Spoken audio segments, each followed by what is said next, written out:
आज जो हमारे गेस्ट हैं यहाँ पर अभी पीछे बैक स्टेज में, उन्होंने बहुत सारे गवर्नमेंट एग्जामिनेशंस को क्रैक किया है, इंक्लूडिंग यूपीएससी, और उनका अपना एक यूट्यूब चैनल है सिविल बीइंग्स के नाम से, जहां पर 2 मिलियन सब्सक्राइबर्स हैं। Please give an energetic and warm welcome to the one and only Sagar Duneja.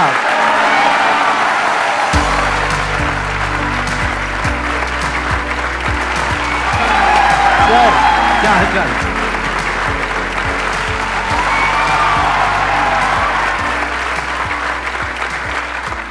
आइए बैठिए। सबसे पहले मतलब आपको थैंक यू करना चाहता हूँ, बिकॉज मेरी यूपीएससी प्रिपरेशन के दौरान आपका बहुत बड़ा योगदान रहा है। कॉलेज के हमारे सर्वर पे किसी ने आपका last life changing seminar upload किया, तो कॉलेज के सर्वर से लैंड से हमने डाउनलोड कर लिया, और फिर वहाँ से जब हमने देखा तो वो ऐसा एक लाइफ चेंजिंग सेमिनार था जहाँ पे उस समय मैं एक प्रॉब्लम से जूझ रहा था, over thinking, too much of over thinking, कि होगा कि नहीं होगा सिलेक्शन, करूं कि नहीं करूं। डिलेमा मेरा सारा क्लियर हो गया था उस समय जब मैंने आपको लास्ट लाइफ चेंजिंग सेमिनार देखा था, क्योंकि एज एन इंजीनियर हम लोग को वही चीज़ें समझ में आती हैं जिसमें कुछ लॉजिक होता है। वो जो ब्लंट मोटिवेशन होता है वो नहीं समझ आता कि तुम कर सकते हो, तुम ही कर सकते हो। अरे मेरे में क्या है यार, कुछ तो बता दो। तुम ही कर सकते, कोई तरीका बता दो। सर इन्होंने बाकी सब मोटिवेशनल स्पीकर्स का मजाक उड़ाया और मेरी तारीफ कर रहे हैं। मैं जस्ट टू क्लैरिफाई।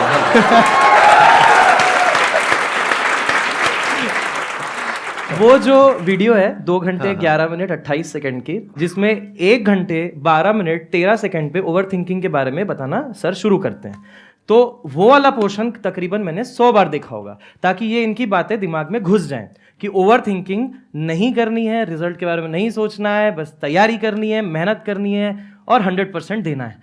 तो वो पोर्शन जो है मैंने बहुत बार देखा कि नो ओवर थिंकिंग। मेरी एक ही यही दिक्कत रही थी, और वो दिक्कत जो है आपने सॉल्व की थी। अरे वाह, क्या बात है जी।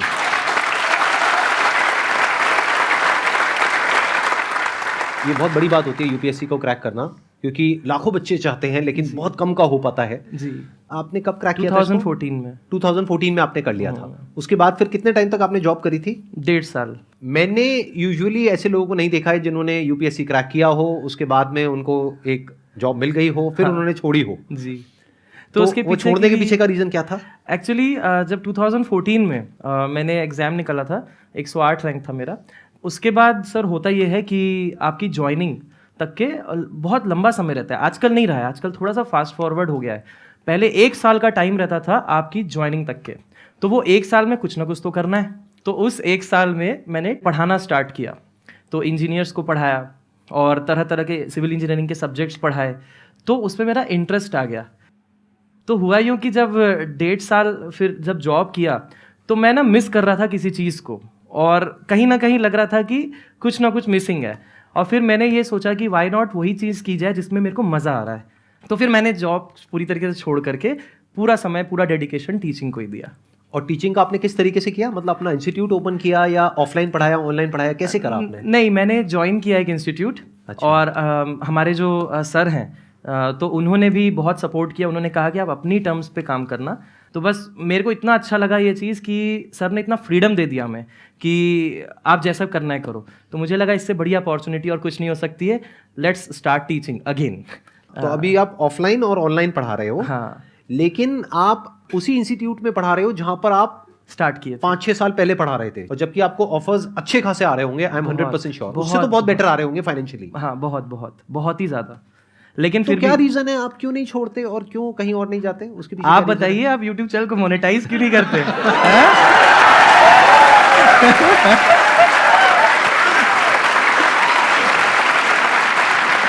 नहले पे धैला।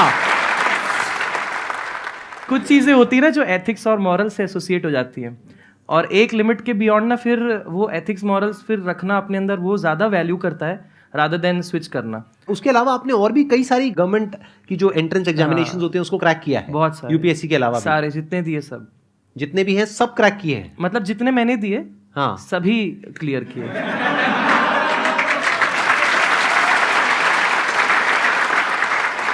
तो ये कहना गलत नहीं होगा कि पहले आपने खुद किया फिर अपने एक्सपीरियंस के बेस पे बच्चों को सिखा रहे हैं, पढ़ा रहे हैं। जी राइट, बिल्कुल बिल्कुल। So many students are preparing for government exams, be it SSC, CGL और UPSC, बैंकिंग।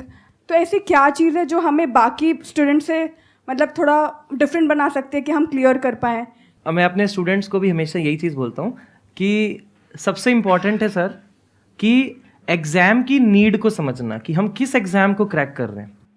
आजकल क्या होता है कि सिलेबस जैसे क्या होता है, बहुत सारे कोचिंग्स, बहुत सारे ऑनलाइन ऑफलाइन इंस्टीट्यूट्स इतने हो गए हैं कि आपको क्या करते हैं कि थोड़ा थोड़ा एक्स्ट्रा पढ़ा देते हैं। जैसे कि इन्होंने मान लीजिए ये टॉपिक छोड़ दिया था, वो दूसरे टीचर ने एक दूसरा टॉपिक पढ़ा दिया, तो स्टूडेंट को लगता है कि अरे ये तो एक्स्ट्रा पढ़ा रहे हैं। लेकिन आजकल क्या हो रहा है कि इस तरीके से क्या हो रहा है, एग्जाम क्लियर नहीं हो पा रहे हैं because there is information overdose. आपको एग्जाम की नीड को समझ के पिन पॉइंटेड स्टडी करनी है जो काम की। बिकॉज मैं आपको एक चीज बताता हूं कि एक एक व्यक्ति को एक एक सब्जेक्ट के एक एक टॉपिक में पीएचडी करने में 7 साल लग जाते हैं। जैसे हम लोग जब आईआईटी बॉम्बे में थे तो वहां पे हमारी एक सीनियर थी जो पीएचडी कर रही थी। वो पीएचडी अपनी कंप्लीट की है 8 ईयर्स में। उनका शादी हो गया, बेबी हो गया, सब हो गया, पीएचडी उसके बाद हुई कंप्लीट, वो भी एक टॉपिक में। तो इसीलिए हमें उस लेवल पे नहीं जाना है कि हम रिसर्च करें, हमें उस लेवल पे जाना है कि एग्जाम की नीड क्या है, उस नीड को टारगेट करें, पीवाईक्यूज को बार बार देखें, समझें और फिर ये देखें कि जो हम पढ़ रहे हैं वो पीवाईक्यूज से मैच हो रहा है कि नहीं हो रहा है, कहीं हम इधर उधर तो नहीं जा रहे हैं। क्योंकि आपको एक चीज़ बता देता हूँ कि जिस भी एग्जाम को आप ले लो, गवर्नमेंट के जितने भी एग्जाम्स हैं, आप ये पाओगे कि ज़्यादातर जो क्वेश्चन होते हैं वो पीवाईक्यूज से रिलेटेड होते हैं। मतलब एग्जैक्टली वो नहीं होगा तो उससे रिलेटेड होगा। तो अगर आप जितना स्टडी अच्छे से पीवाईक्यूज को करोगे उतना बेहतर तरीके से आप अपने प्रिपरेशन को चैनलाइज कर पाओगे। अदरवाइज दिक्कत ये हो जाएगी कि इधर उधर की चीज़ें जब करने में जाते हैं तो टाइम वेस्ट भी होता है और उसका रिसोर्स मटेरियल फिर खोजेंगे, फिर उसमें फिर टेस्ट वेस्ट देंगे, तो वो सब क्या करेगा, वो रैंक नहीं जनरेट कर पाएगा, वो वेस्टेज ऑफ टाइम है। ठीक है, तो ये बहुत इंपॉर्टेंट है, study the syllabus, study the PYQs before actually studying the subject.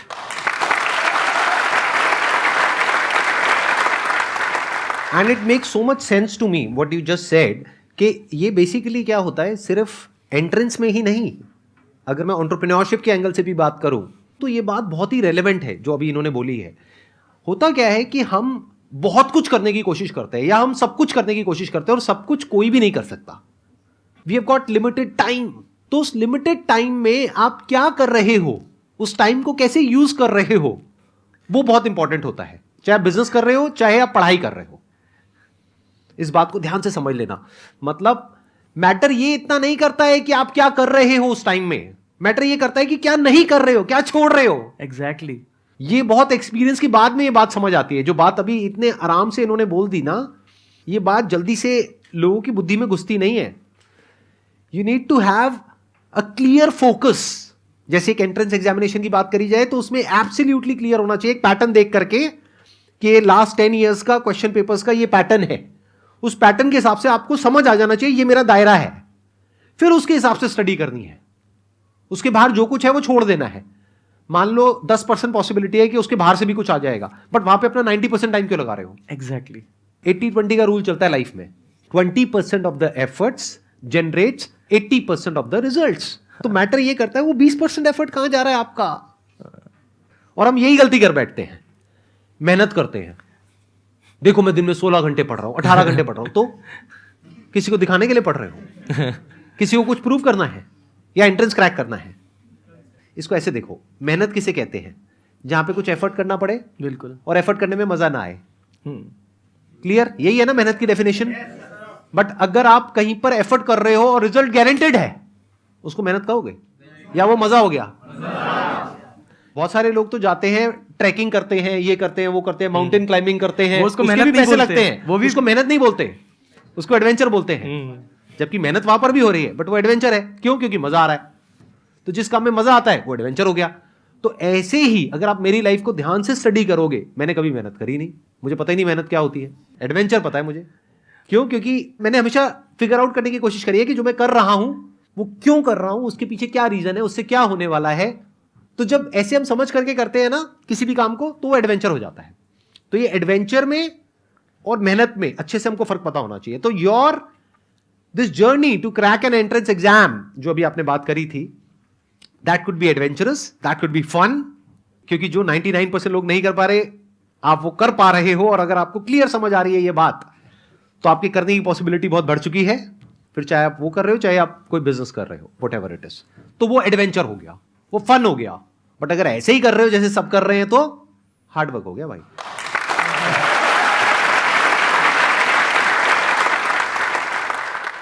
Sir my question is कि जब हम कुछ भी एक टॉपिक पढ़ते हैं या एक सब्जेक्ट पढ़ते हैं, वो टाइम इतना कंज्यूम हो जाता है वहाँ पे कि हम अदर सब्जेक्ट्स को टाइम नहीं दे पाते हैं।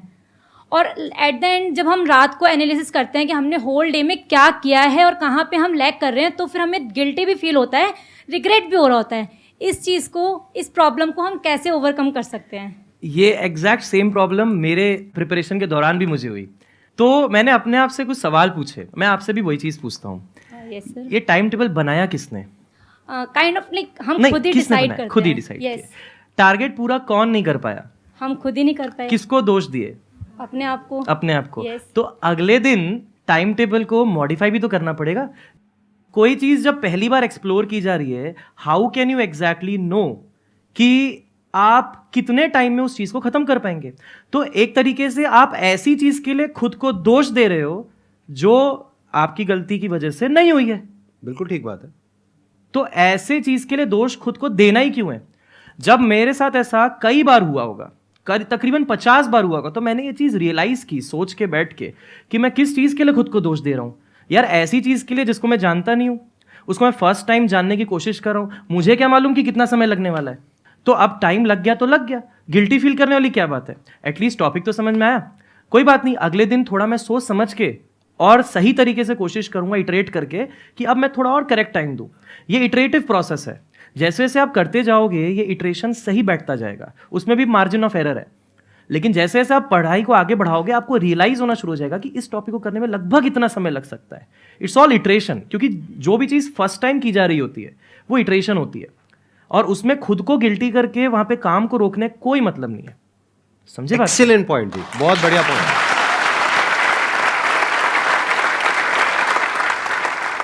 एक सर से सवाल है कि सर हमारी लाइफ में ना हमेशा जब से स्कूल से पढ़ते हैं, हमेशा पढ़ते आते हैं, तो एक टीचर ऐसा होता है जो कुछ ऐसा सिखा के चला जाता है, मतलब उसकी ज़िंदगी भर याद रहती है। तो सर आपकी कोई ऐसी बात हो जो आपके टीचर ने आपको बहुत अच्छी बताई हो, जो आप हमें सबको इंस्पायर कर सकते हो, उसे बता गया कुछ भी?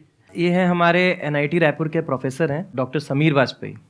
एंड जब हम जब प्रिपरेशन डेज की बात कर रहा हूँ कॉलेज की, तो उस समय गेट की जब मेरे को तैयारी करनी थी, गेट का एंट्रेंस एग्ज़ाम जो होता है IITs में एडमिशन के लिए और PSUs के लिए, तो उस समय हमारे रायपुर में ऐसा कोई कोचिंग इंस्टीट्यूट मतलब ऐसा कुछ नहीं था जो मतलब गेट की तैयारी उस लेवल पे करा दे जैसी हमको चाहिए। हमको चाहिए कि हम सीधा टॉप रैंक पे लाएं। तो उस टाइम पे मैं सेल्फ स्टडी करता था, and he was the person जिनको मैं मतलब क्लियरली बता पाता था कि सर मैं गेट की तैयारी कर रहा हूँ। एवरी टाइम समीर सर हम लोग को यही कहते थे कि बहुत अच्छा कर रहे हो, मेरे को भी यही बोलते थे बहुत अच्छा कर रहे हो, करते रहो करते रहो।